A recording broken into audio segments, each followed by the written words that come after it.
messieurs, bonjour. Il est midi partout au Sénégal, 12h GMT. Bienvenue dans le grand journal de la RFM. Au sommaire, Suez au Sénégal, le nouvel exploitant de l'eau signe son contrat cet après-midi. Qu'est-ce qui va changer avec le nouveau fermier? Réponse dans ce journal. Renouvellement des permis de conduire, plus que quelques heures avant la date butoir à Dakar.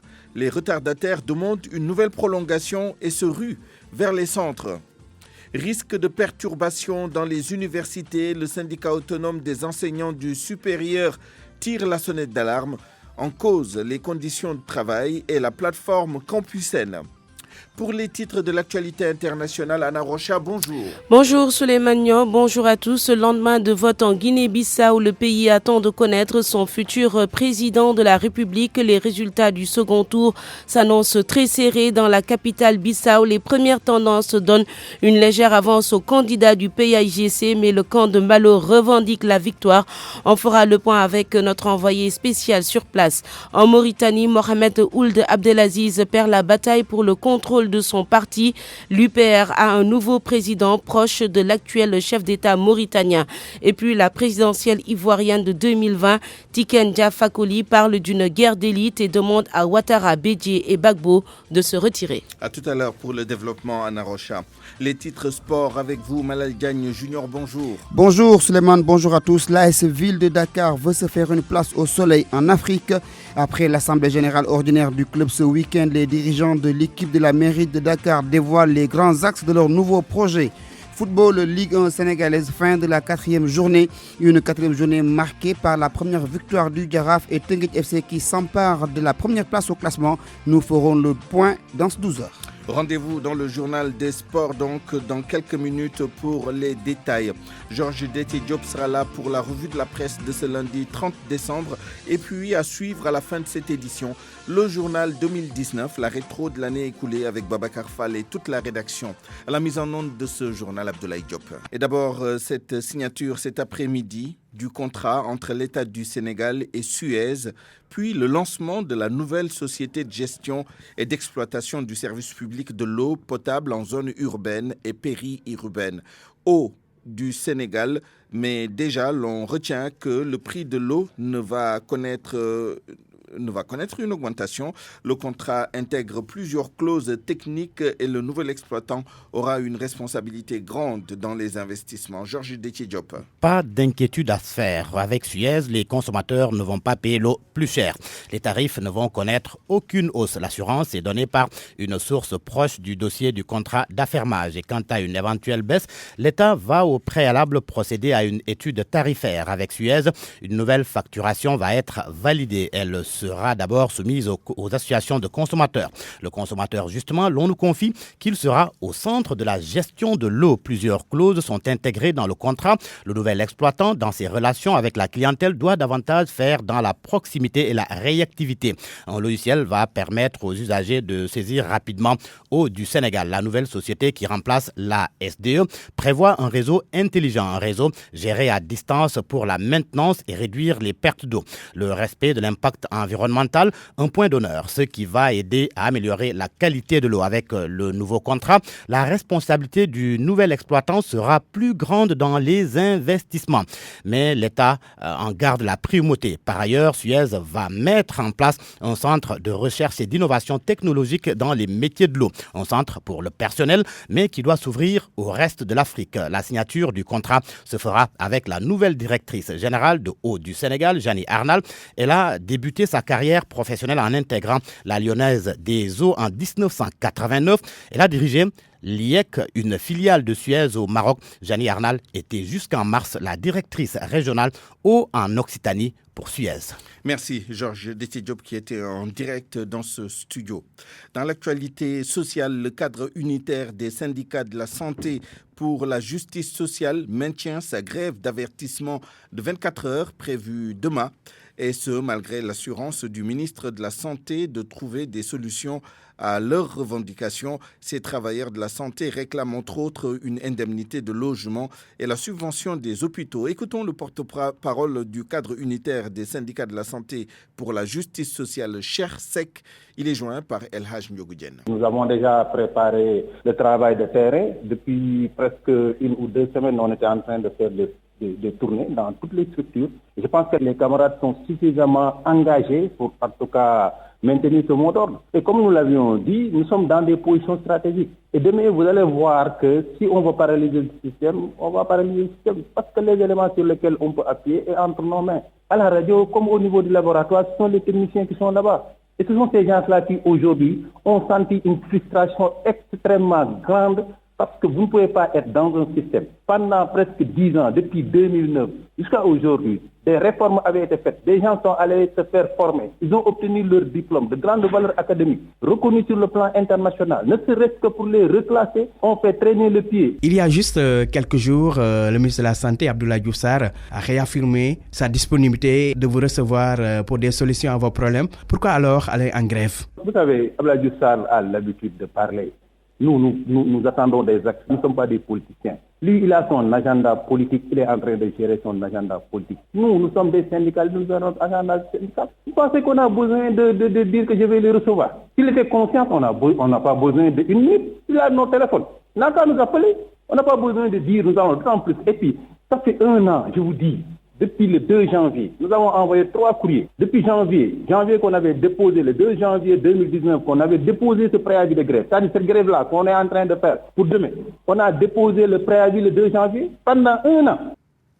Parlons maintenant du syndicat autonome des enseignants du supérieur qui alerte sur la situation des universités sénégalaises. Le SAES dénonce les mauvaises conditions de travail ainsi que des anomalies notées sur la plateforme d'orientation des nouveaux bacheliers Campusen. Là-dessus, écoutons Malik Fall, le secrétaire général du SAES, des propos recueillis lors de la conférence de presse du syndicat ce matin par Salimata Aou. Il y a la question de l'orientation des bacheliers qui présente pour nous beaucoup de difficultés. Des difficultés qui sont liées au fait que la loi de 2015 du 26 décembre n'a pas été totalement respectée, notamment en son article 3 qui prévoit que ce soit le ministère et les instances pédagogiques qui déterminent d'un commun accord la capacité d'accueil donc des bacheliers. Et sur ce point, nous avons noté avec beaucoup de regrets la façon cavalière dont le directeur général de l'enseignement supérieur a tout simplement donc organiser ces orientations. Il s'est enfermé pratiquement donc dans son bureau parce qu'il y a une commission qu'on appelle la commission d'orientation. Et moi, jusqu'à présent, je n'ai pas souvenance de la date à laquelle la dernière réunion de la commission d'orientation s'est tenue. Mais nous considérons que s'il a pu faire donc des choses pareilles, c'est parce que tout simplement, il a eu probablement donc l'onction du ministre de l'enseignement supérieur, ce qui est regrettable. Alors, et ce que nous dénonçons. Et vous craignez qu'il y ait des perturbations? Mais non, il n'y a pas de crainte. On ne craint rien. C'est-à-dire qu'on va vers des perturbations si les mesures ne sont pas correctives, ne sont pas apportées. On ne se cache pas.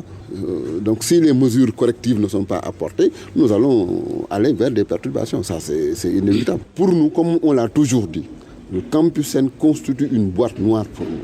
On ne sait pas comment ça fonctionne. Personne ne peut vous dire. Or, la décision qui avait été prise, c'était d'auditer. Et c'était de mettre le Campusen à la disposition de la Commission nationale d'orientation. RFM, fréquente modulation, 94.0, la radio en puissance. Autre aspect de l'actualité, l'activiste Guy Marius Sagna en est aujourd'hui à son 7e jour de la grève de la faim au camp pénal de Liberté 6 où il est en détention. Il réclame sa libération ainsi que celle de ses 2 codétenus, Fallou Galasek et Ousmane Sarr. Seuls ces 3 sont toujours en prison suite à la manifestation contre la hausse du prix de l'électricité devant le palais présidentiel. C'était le 29 novembre dernier.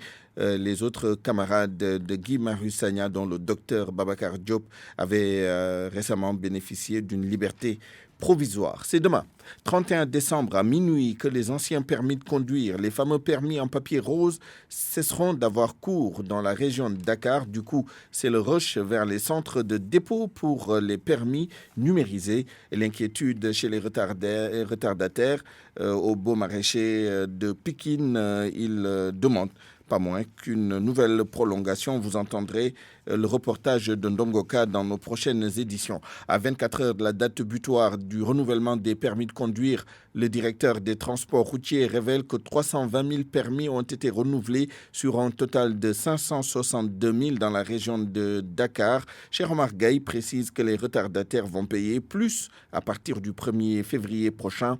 Nous l'écoutons au téléphone avec El Haj Ndiogoudjen. Sur les 562 000 permis délivrés à Dakar, 562 000 permis jeudi délivrés à Dakar, donc les 320 000 ont été déjà remplacés. Maintenant, sur les 562, il faut rappeler qu'effectivement, donc c'est dans le fichier théorique où nous avons effectivement des personnes qui ne sont pas là, qui ont voyagé, nous avons des personnes qui sont décédées, et toutes ces personnes-là doivent être défalquées effectivement de ces 562 000 permis. En plus de cela, si on considère les permis actifs, c'est-à-dire que c'est ceux qui ont un permis et qui conduisent des véhicules. Rappelez qu'à Dakar, nous avons un parc de 380 400 000 véhicules. Si on le rapporte au permis actif, on sera à un taux de 88,6% de permis déjà remplacés à Dakar. Il resterait moins de 12% des gens actifs, c'est-à-dire des gens qui conduisent et qui n'ont pas encore remplacé leur permis de conduire. Donc nous considérons que demain, c'est la date butoir. Ça veut dire qu'à partir du 1er janvier 2020, quiconque voudrait conduire son véhicule à Dakar avec son permis qui est délivré à Dakar est obligé donc d'aller remplacer ce permis de conduire avant de prendre son véhicule. Ça devient une obligation à partir du 1er janvier. Janvier au 31, donc les mêmes conditions restent les mêmes pour le remplacement. C'est-à-dire les 10 000 francs plus les papiers à fournir. Maintenant, à partir du 1er février 2020, effectivement, les conditions de changement vont changer, surtout sur le plan financier. Donc on passera 10 000 francs à 20 000 francs donc pour les gens qui viendront remplacer le permis de conduire.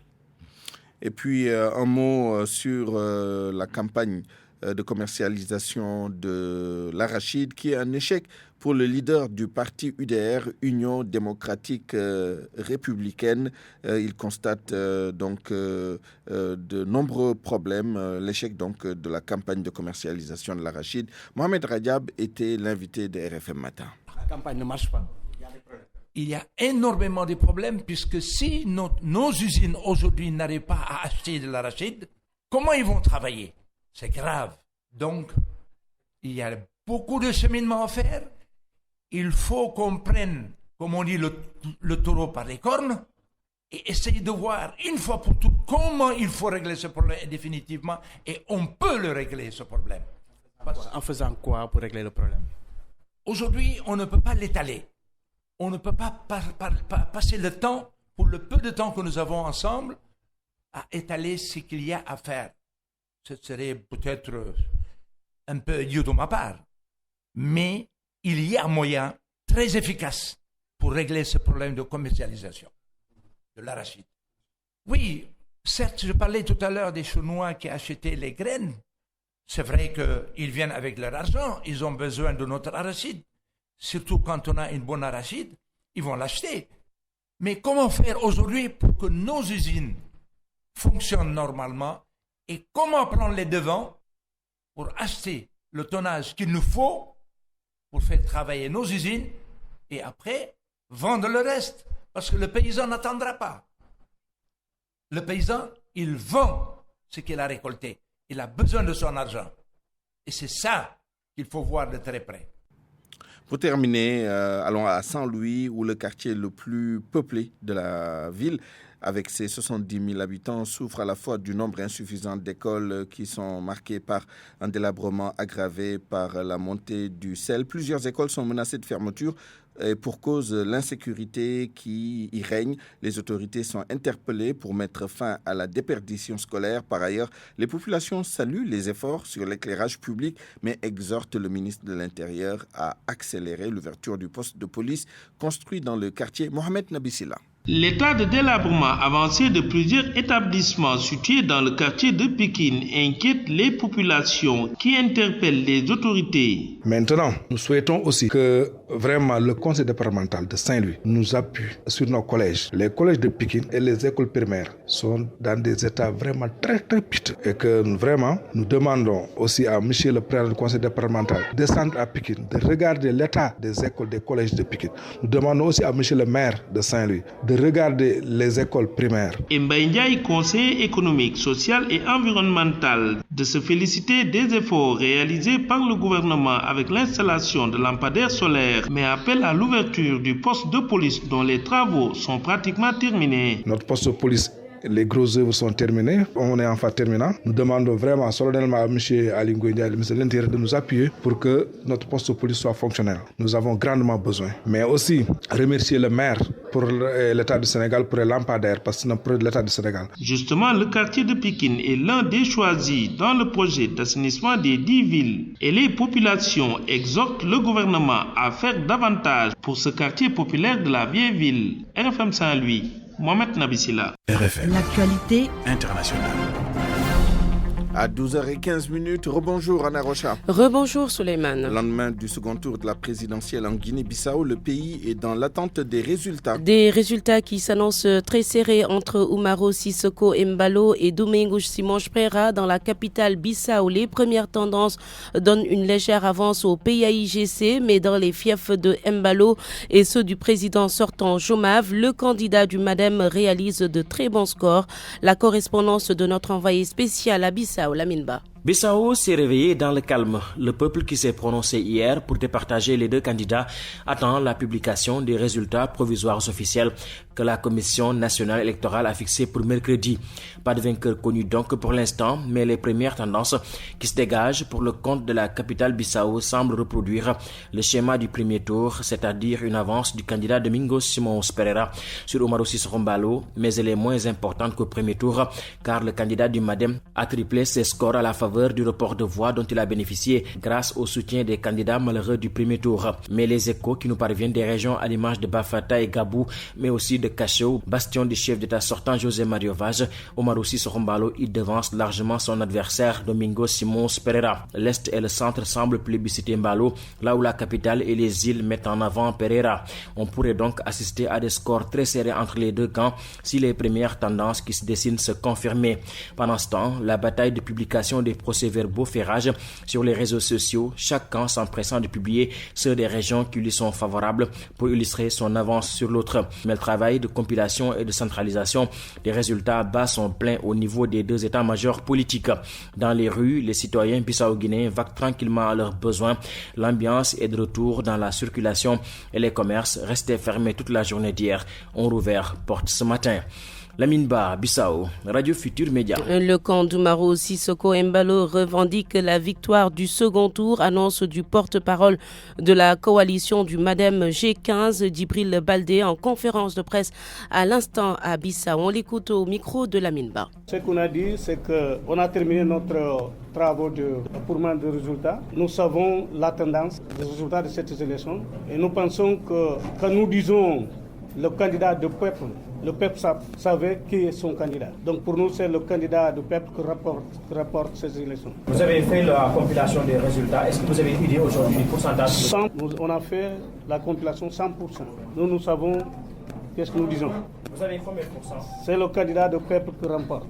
C'est le candidat du peuple qui remporte. Mais vous avez obtenu combien de pourcents pour cette victoire finale? Non, pas question. Pourquoi? Dans notre loi, c'est suffit d'avoir 50% plus un vote pour gagner des élections. Donc, voyez-vous. Par rapport à la compilation des résultats, est-ce que vous avez une idée des régions que vous avez gagnées et les régions que vous avez perdues? Non, ça comme vous savez, ça c'est pas nous qui dit ça. Ça c'est la Commission nationale des élections qui doit dire ça. Donc nous, ce que nous savons, c'est que la tendance donne la victoire à le candidat du peuple. Et le peuple de Guinée savait qui est son candidat. Djibril Baldé, porte-parole de la coalition MADEM G15 portée par Umaro Sissoko Embalo. De son côté, la Commission nationale électorale dément toute fraude.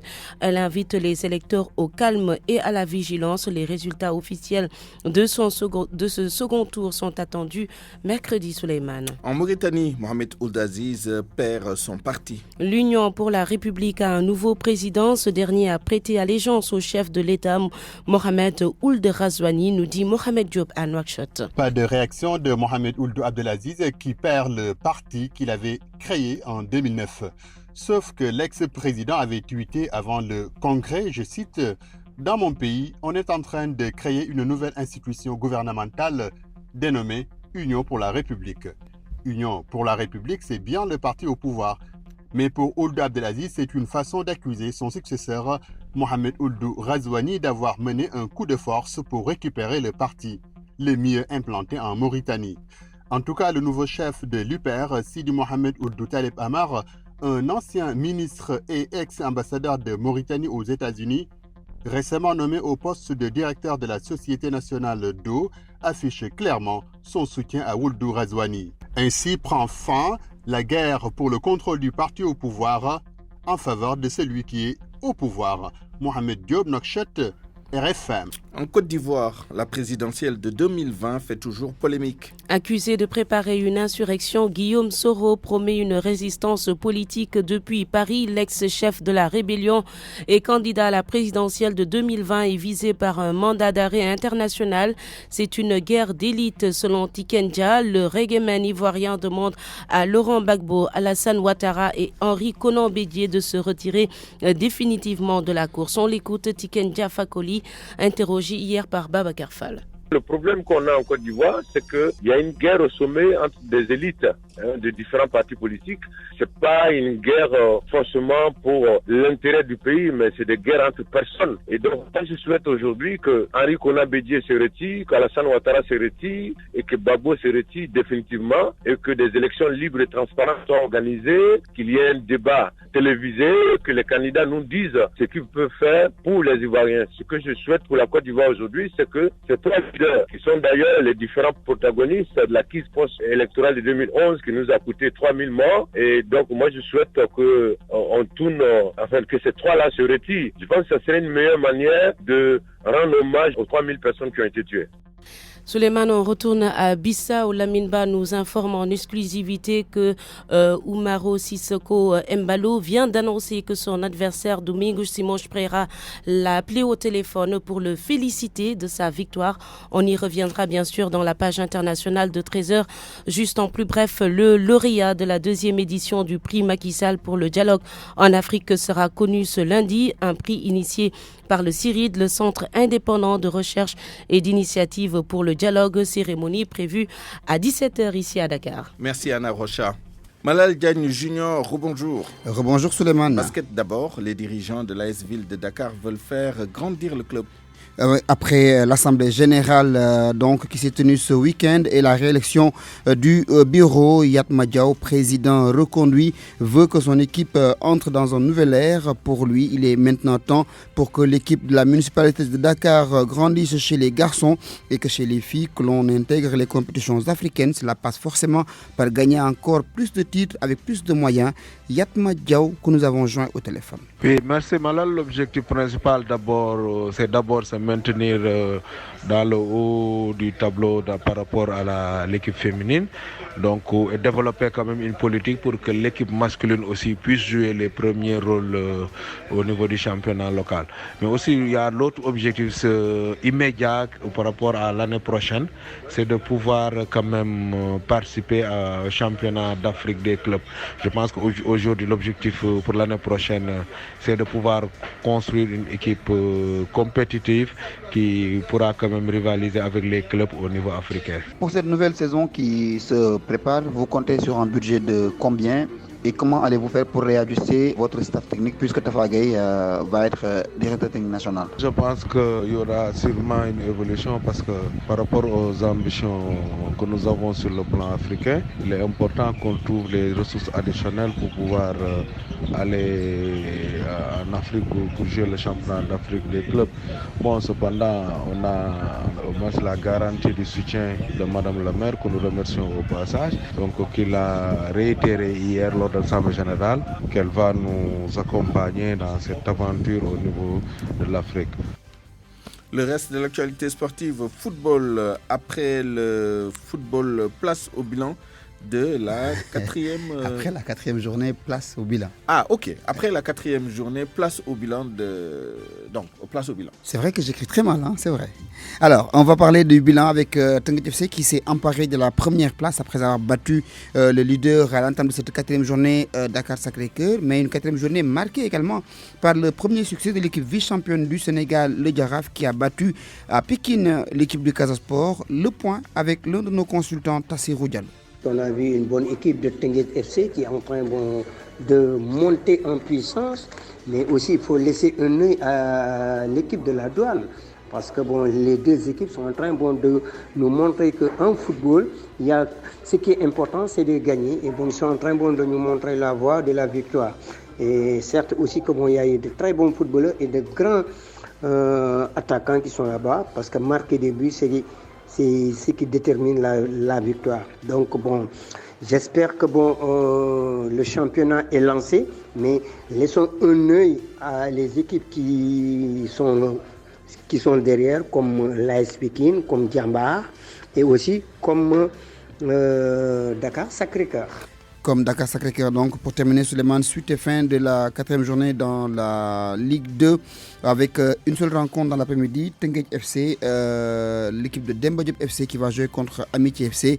Demba Diop FC a bien besoin de points pour se relancer puisqu'elle est actuellement dans la partie rouge du classement. Malal Diagne Junior, merci et bon appétit. Merci Souleymane. Il est 12h26. RFM, l'info, c'est ici. L'info, c'est ici.